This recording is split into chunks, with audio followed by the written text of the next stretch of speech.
Dyatlov Pass mystery in Russia. The Dyatlov Pass incident is one of the most perplexing and chilling mysteries in modern history. In 1959, a group of 9 experienced hikers embarked on a journey in the Ural Mountains of Soviet Russia but never returned. Their bodies were discovered weeks later under bizarre and unexplained circumstances, sparking decades of speculation, conspiracy theories, and scientific investigations. What happened to these hikers remains a mystery that continues to intrigue researchers and enthusiasts alike. The Dyatlov Pass group consisted of 10 experienced hikers, most of whom were students or recent graduates of the Ural Polytechnical Institute. Led by Igor Dyatlov, the group aimed to reach Otorten Mountain, a challenging but achievable winter trek. There were 10 members in the team. Yuri Yudin, who left the expedition due to illness and was the only survivor. Their journey began on January 23, 1959, as they departed from Sverdlovsk, modern-day Ekaterinburg. After traveling by train, bus, and ski, they set up camp near Kholat Syakhl, which means Dead Mountain in the local Mansi language. This would be their final campsite. The group was expected to send a telegram confirming their safe return by February 12, but no message arrived. Concerned families and friends initiated a search on February 20, and what they discovered over the following weeks defied all logic. When search teams located the Dyatlov group's tent on February 26, they found it slashed open from the inside, as if the hikers had cut their way out in a panic. The scene suggested that the group had fled the tent in a hurry, leaving behind essential clothing, shoes, and gear in freezing temperatures of -30°C -22°F. Following the footprints in the snow, searchers found the first 2 bodies, those of Krivonischenko and Doroshenko, near a tree about 1.5 kilometers from the tent. They were dressed only in undergarments, and evidence suggested they had attempted to start a fire before succumbing to hypothermia. Nearby, branches of the tree were broken, indicating that one of them may have climbed it, possibly to look for something or someone. As more bodies were discovered over the following weeks, the mystery deepened. Some victims had died from hypothermia, while others exhibited severe injuries that could not be easily explained. Rustam Slobodin, found with a fractured skull but no external trauma. Ludmila Dubinina had multiple broken ribs and was missing her tongue and part of her face. Semyon Zolotaryov also suffered from severe chest fractures.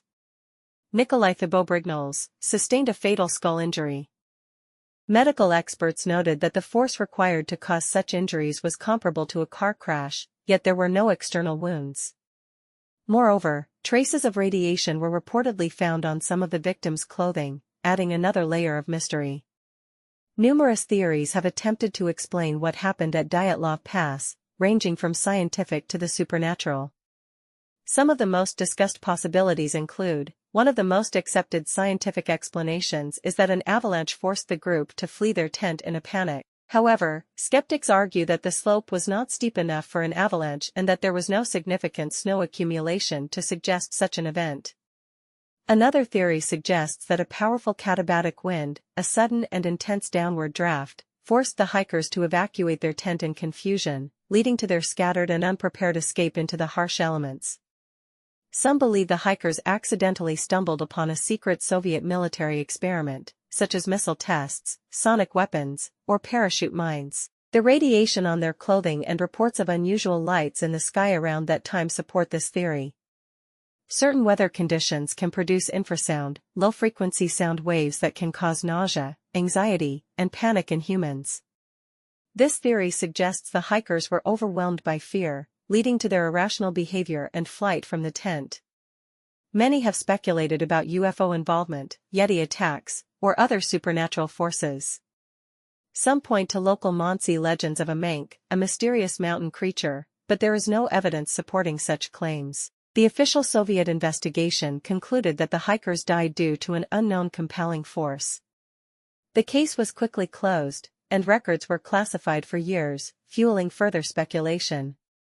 Despite multiple reinvestigations, no definitive answer has been found. In recent years, scientific studies and re-examinations of the case have revived interest in the Dyatlov Pass mystery. A 2019 study used computer modeling to suggest that a delayed slab avalanche may have caused the injuries and deaths, though this does not explain all anomalies. Also, the Russian government reopened the investigation in 2019 but reiterated that an avalanche was the most probable cause. Still, many remain unconvinced, and independent researchers continue to probe alternative explanations. The Dyatlov Pass incident remains one of the most baffling and eerie mysteries of the 20th century. Despite numerous theories, there is no consensus on what truly happened that fateful night in 1959. Was it a natural disaster, a military cover-up, or something far more sinister? Until new evidence emerges, the mystery of Dyatlov Pass will continue to captivate and puzzle those who seek the truth.